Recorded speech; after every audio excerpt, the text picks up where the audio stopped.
Today I'm going to show you how I turn this underutilized 5-foot by 5-foot closet into this. We've got soft close drawers, hanging rods, and adjustable shelves as far as the eye can see, especially if you're nearsighted. This video is sponsored by Policygenius. Alright, all the boxes for these cabinets will be built out of 3/4-inch birch plywood. You could use melamine if you'd like, or MDF. I just choose not to use those materials as I find them very difficult and heavy to work with. Now, generally when I'm building something like this, the first step I take is to make what's called a story stick, which outlines all my vertical elevations for placement of drawers, face frames, shelves, etc., crown, baseboard. And as you can see on the story stick here, it outlines where our face frame and crown is going to go, and the top of our cabinet needs to be 90 1/4 inches tall. And these side panels are ripped to 22 inches wide because I will be using 21-inch drawer slides. And then I can transfer all the measurements from my story stick to these side panels and make sure everything lines up nicey nice. Ooh, I got to drill the shelf pin holes for the adjustable shelves. I'm using this little jig by Woodpeckers. You can absolutely make your own homemade one of these out of pegboard or just plywood, whatever you want to use. I really like this one because it's very easy to use. And, oh yeah, as you can see, very easy to use as I make a mistake and drill in the wrong hole and celebrate with a piece of gum.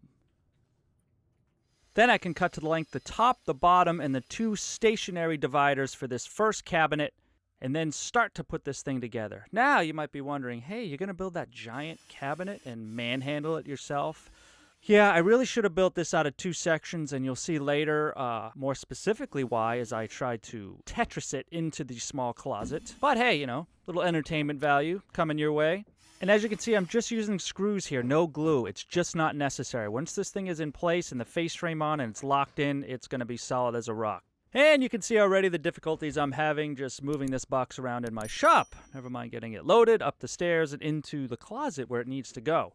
And some more misplaced screw holes that need to be filled. I like to use this Timbermate product. So once those are filled, I can get this bottom shelf in place, which will be just above the bottom drawer. Now for the next unit, I decided to put this together with dominoes. Reason being, if I need to take this thing apart in order to get it into the closet, it will easily go back together using the dominoes as registration points. And if only I could hop in my DeLorean and go back in time and tell myself to build this into 2 smaller units instead of one giant monolith, I could have avoided all of that. But I was fresh out of plutonium for the flux capacitor. And as you can see, I put white tape on the floor showing the dimensions of the closet and where each unit will be, just so I have a nice reference point as I build this in my shop. Now this unit will have 4 drawers down below, so I am recessing the stretcher dividers 4 millimeters, which is the thickness of my drawer bumper. Shout out to my metric fans out there. So I'll just use some pocket screws to affix those to the unit. And at this point, before I put the back on, I wanted to get everything primed up. Just saves a little hassle down the road.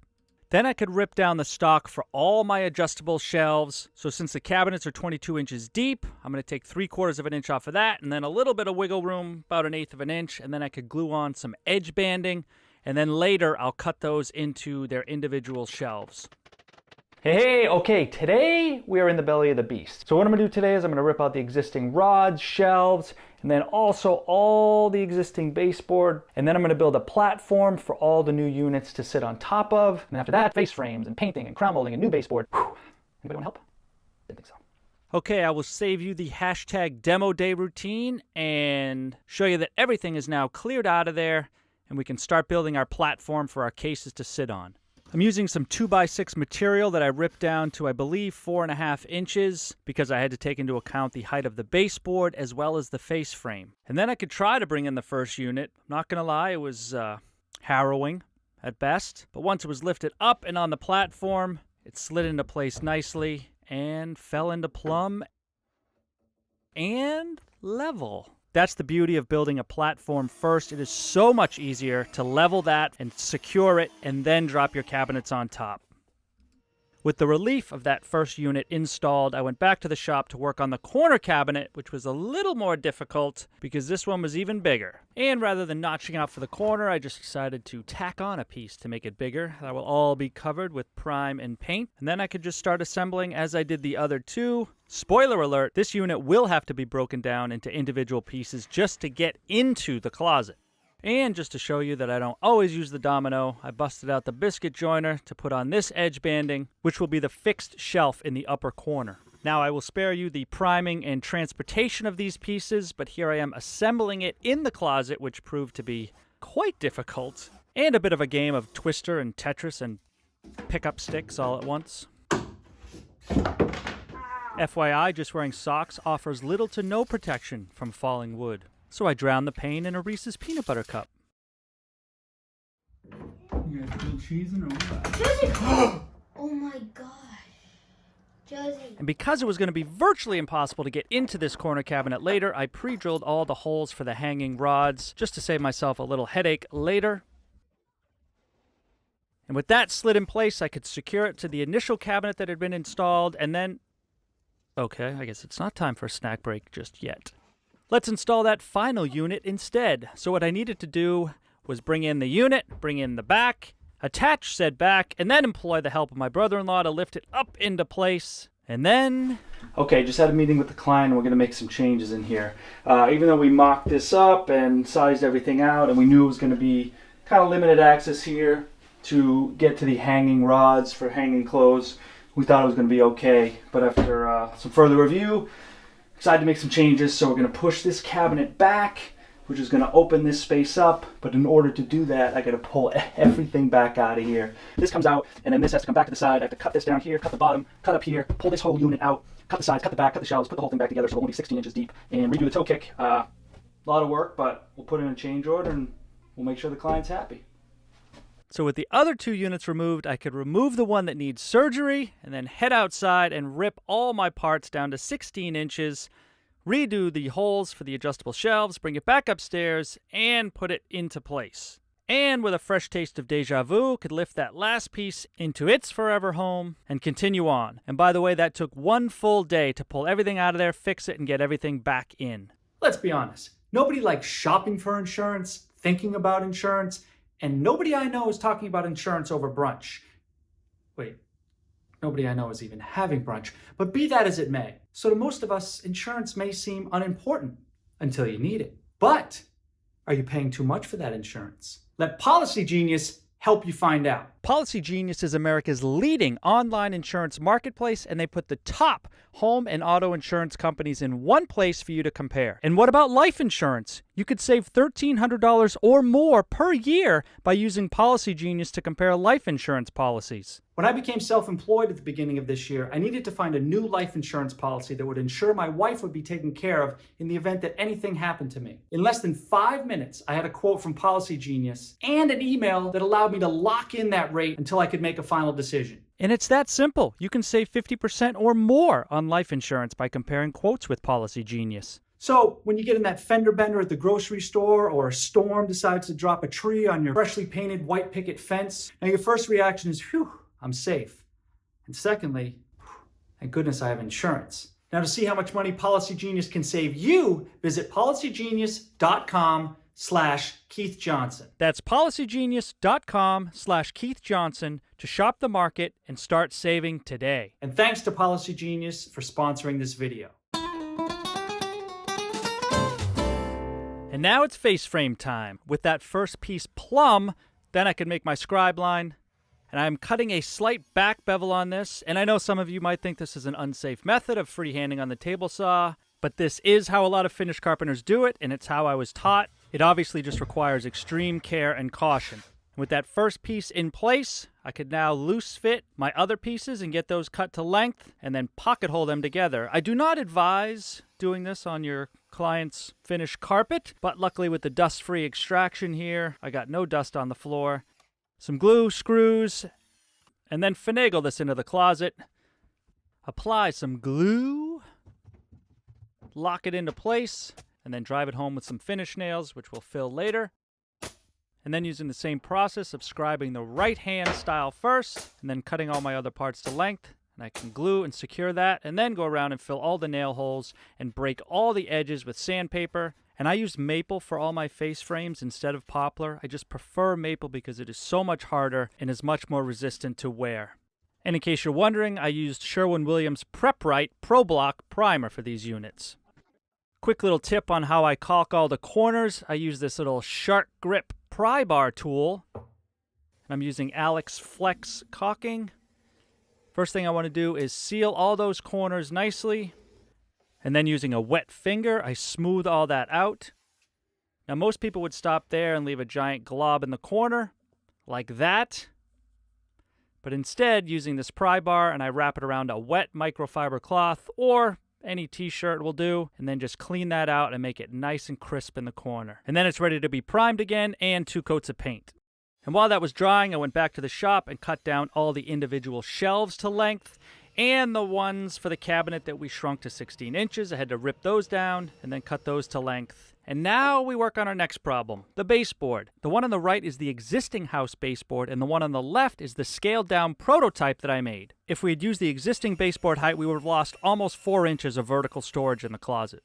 So the first step was to rip off that top bead and then make another cut to separate the bottom and the middle. And then I needed to glue on a little balancer strip, so when I cut it where that line is, as it's going through the table saw, it would teeter-totter back and forth, and I wouldn't get a nice cut, and it would be very dangerous. So what this cut is doing is it's eliminating the middle part of that baseboard and give it that tummy tuck it's always wanted. And then I'll do the same to the bottom, and then I could start assembly.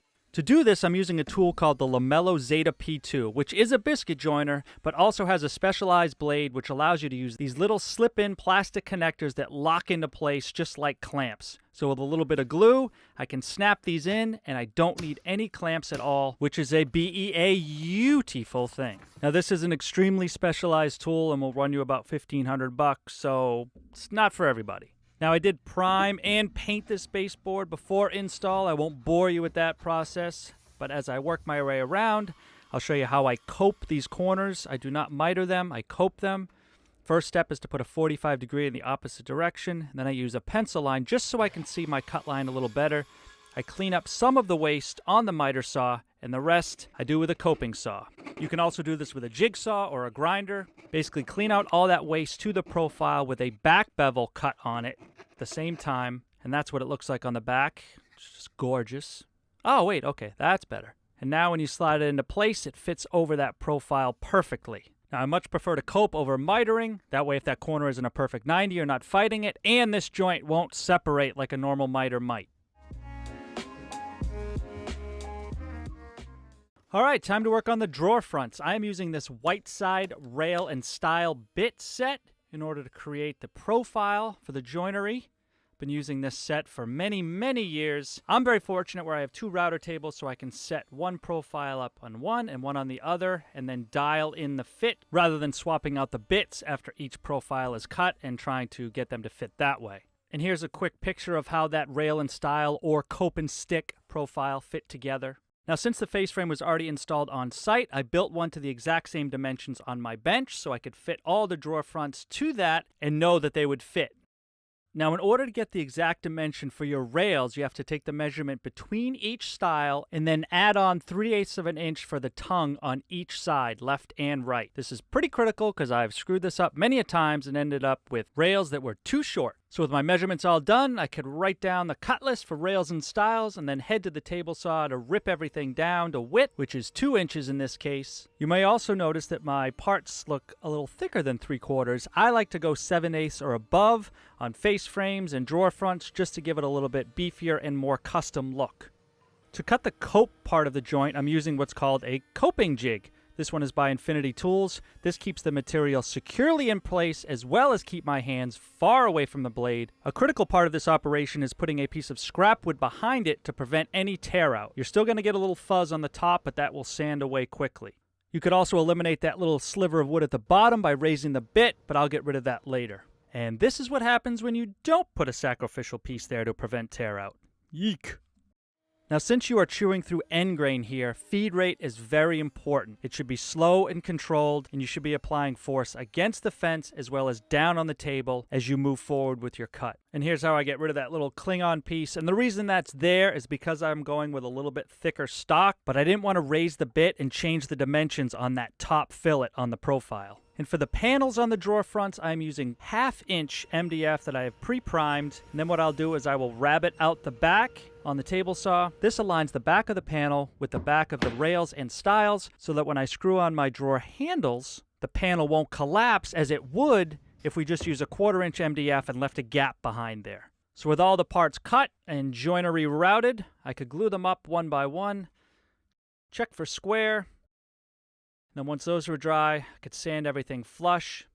And to make sure each drawer front is put back in its correct location, I put a signifier on the bottom with a nail set, drawer 1, 2, and 3. Now in the shop, I accounted these to fit exactly in the opening, but I need to cut them for a 3/32 reveal on all sides. So I have a 3/32 spacer block that I made. I go around and just draw a line on my drawer fronts while my nephew hides in the corner. And then I can head back to the shop and cut them all perfectly to size. Now my opening wasn't perfectly square, so I used some stickers as a spacer block to get me the correct angle to go line to line to make the cut on my crosscut sled. Then I just go one by one on each side until I cut exactly to my layout lines.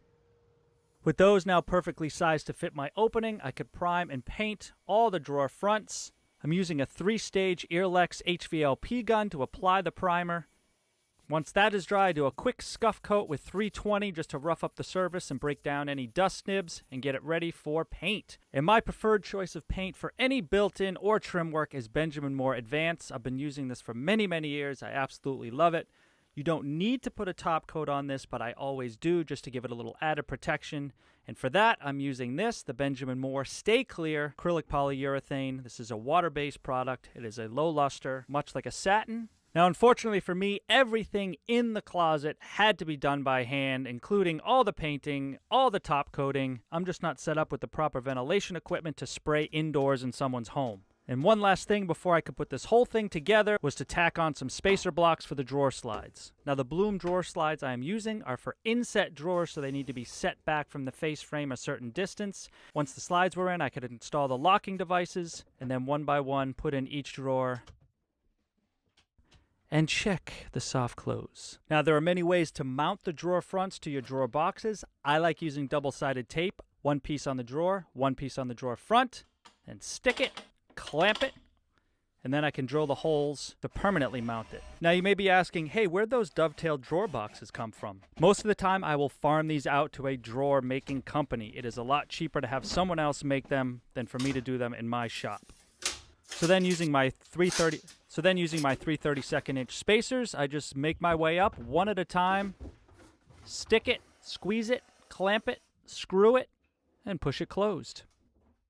And then the last one goes in, and hopefully it's the perfect spacing at the top, which it is. Clamp it, screw it, and one by one, a soft close. Ta-da! And with the drawers all in, I could reinstall the mounting flanges for the hanging rods. And then onto the adjustable shelves, I'm using this little pin here that also has a little sleeve that goes over it, kind of a non-slip sleeve. Install those into the holes and put the shelves in. Now, traditionally, I'm a jig guy. They make all kinds of jigs for installing hardware, but sometimes just some green tape and some accurate measurements works just fine. These handles are from Restoration Hardware, I believe. I'll put a link in the description below if you like them. And that just about does it. So let's finish it off with a slow pan from the floor up. Super happy with how this came out.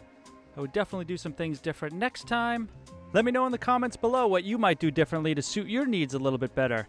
And also let me know if you like these home improvement projects a little bit more than the furniture. I'm going to try to mix in both as we move along here. And feel free to hit that like button and subscribe if the mood should strike you. And we'll see you in the shop on the next one.